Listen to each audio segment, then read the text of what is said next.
இன்னைக்கு படம் எப்படி இருக்கு செக்மெண்ட்ல பார்க்க போற படம் யானை முகத்தான்ங்கிற படத்தோட ரிவ்யூ தான் பார்க்க போறோம். 2 மணி நேரம் 7 நிமிஷம் ஓடக்கூடிய இந்த படத்துல யோகி பாபு, ரமேஷ் திலக் அப்படின்னு நிறைய ஃபேஸஸ் நடிச்சிருக்காங்க. இந்த படத்துல ஊர்வசியும் எக்ஸ்ட்ரா ஒரு ஆட் ஆனா தான் நடிச்சிருக்காங்க அப்படின்னு சொன்னா சட்டம் என்னதுதான், ஆனா மாப்பிள்ள அவரு அப்படிங்கிற மாதிரி கதையா தான் இந்த படத்துல ஒரு முக்கியமான விஷயம் நடந்திருக்கு. அது என்ன அப்படிங்கறதெல்லாம் இந்த ரிவ்யூ தொடர்ந்து பார்த்துலாம் வாங்க. ஊரு ஃபுல்லா கடன் வாங்கி ஆட்டோ டிரைவரா இருக்காரு ரமேஷ் திலக். அவரு பிள்ளையார் மேல பயங்கரமா ஒரு தீவிரமான பக்தரா இருக்கக்கூடிய கேரக்டர்ல இருக்காரு. அவரு கூட சேர்ந்துட்டு கருணாகரன் ஒரு ஃப்ரெண்ட் கேரக்டர் பண்ணியிருக்காரு. இவங்கெல்லாம் மேய்க்கிற ஆளா தான் ஊர்வசி இருக்காங்க. இவங்கெல்லாம் இப்படியே இருந்துட்டு இருக்கப்போ ரொம்ப பிள்ளையார் மேல உருகி உருகி காதல் பண்ணிக்கிட்டு இருந்த ரமேஷ் திலக் திடீர்னு பிள்ளையார் மட்டும் அவர் கண்ணுக்கு தெரியாம போயிட்டாரு. அதுக்கப்புறம் பிள்ளையார் வந்து யோகி பாபுவா இருக்காரு. அவர் கண்ணுக்கு வந்து காட்சி கொடுத்தாரா இல்லையா அப்படிங்கிறது தான் இந்த படத்தோட ஒன்லைன் அமைஞ்சிருக்கு. இந்த படத்துக்கு பாசிட்டிவ்ஸ் அண்ட் டிராபேக்ஸ் இருக்கு. ஃபர்ஸ்ட் பாசிட்டிவா பார்த்துடலாம். இந்த படத்தோட ஃபர்ஸ்ட் பாசிட்டிவா இருக்கிறதே டைரக்டரோட டைரக்ஷன் தான். அது இது இல்ல அப்படின்னு கேட்கிற மாதிரி தான் இந்த படம் அமைஞ்சிருந்துச்சு. மலையாளம்ல ஆல்ரெடி ரிஜேஷ் மிதில்லாவே டைரக்ட் பண்ணியிருந்த ஒரு படத்தோட ரீமேக் தான் இந்த படமா அமைஞ்சிருக்கு. அந்த படத்துல கிருஷ்ணர்னா இந்த படத்துல கணேசா, அதாங்க டிஃபரன்ஸ். படத்துல வேற எதுவும் பெருசா அவங்க வேரியேஷன் காட்டல. ஆனாலும் இருந்தாலும் அவர் வந்து ஃபேமிலி சிச்சுவேஷனால வந்த மாதிரி மலையாளத்திலையும் இவர் தானா இருந்து உதாரித்தனம் பண்ணிட்டு இருக்கக்கூடிய ஒரு ஆட்டோ டிரைவராகவும் காட்டியிருக்காங்க. அவ்வளவுதான் இந்த படத்துல. அதுக்கும் இதுக்கும் வர டிஃபரன்ஸா வச்சிருக்காங்க.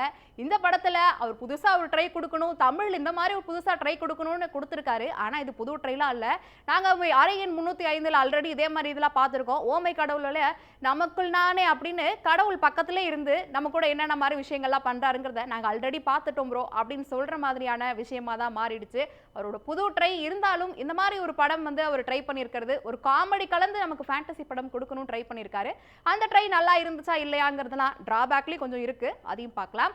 இந்த படத்துக்கு இவங்கெல்லாம் நடிச்சதுனால தான் இந்த படம் ஒரு வெயிட்டாவே அமைஞ்சிருந்துச்சு. அப்படிதான் இந்த படத்துல யோகி பாபுவோட கேரக்டரா இருக்கட்டும், இல்லைன்னா ஊர்வசியா இருக்கட்டும், இல்லைன்னா ரமேஷ் திலக்கா இருக்கட்டும், இவங்க 3 பேர் இருக்கிறதா இந்த படத்துக்கு ஒரு மிகப்பெரிய பிளஸ்.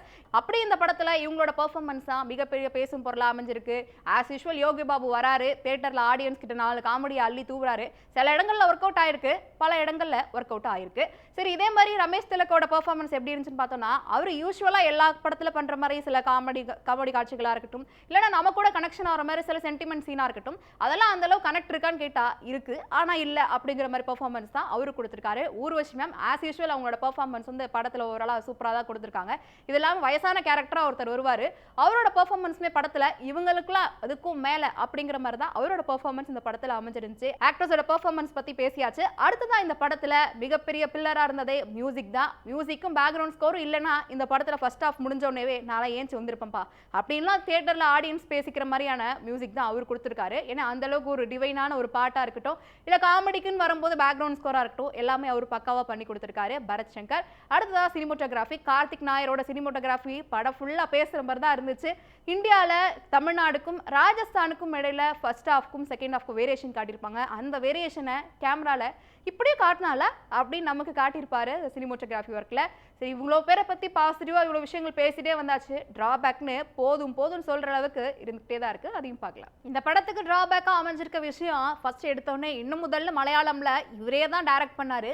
அந்த படம் அப்படி எடுத்தீங்களே அப்படின்னு நம்ம அவரை பார்த்து கொஷின் கேட்குற மாதிரி தான் இந்த படத்தை அவர் டைரக்ட் பண்ணியிருக்காரு. அது மட்டும் இல்லாமல் லாஜிக்கை மட்டும் எதிர்பார்த்து என் படத்துக்கு வந்து விடாதீர்கள் அப்படின்னு ஒரு போர்டு வச்சிருக்கலாம். ஏன்னா இது ஃபேண்டசி படங்கிறதுனால நம்மளும் எதிர்பார்த்து தான் போகக்கூடாது. ஆனாலும் கொஞ்சம் நெஞ்ச இடத்துல நியாயம் வேணாமாயா அப்படின்னு கேட்குற மாதிரியான விஷயம் இந்த படத்தில் அமைஞ்சிருந்துச்சு. ஏன்னா லாஜிக்காக எனக்கு சம்மந்தமே இல்லை அப்படிங்கிற மாதிரி விஷயங்கள்லாம் ஒரு படத்தில் ஆட் பண்ணியிருந்தாரு.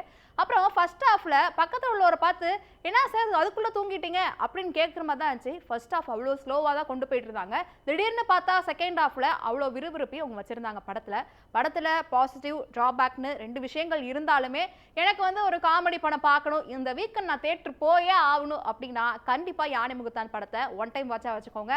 மேலும் இதே மாதிரி நிறைய படங்கள் அண்ட் சீரிஸோட உங்ககிட்ட வர வரைக்கும் திஸ் இஸ் விஜய் ஸ்வேதா அண்ணா சைனிங் ஆஃப் ஃப்ரம் படம் எப்படி இருக்கு செக்மெண்ட்.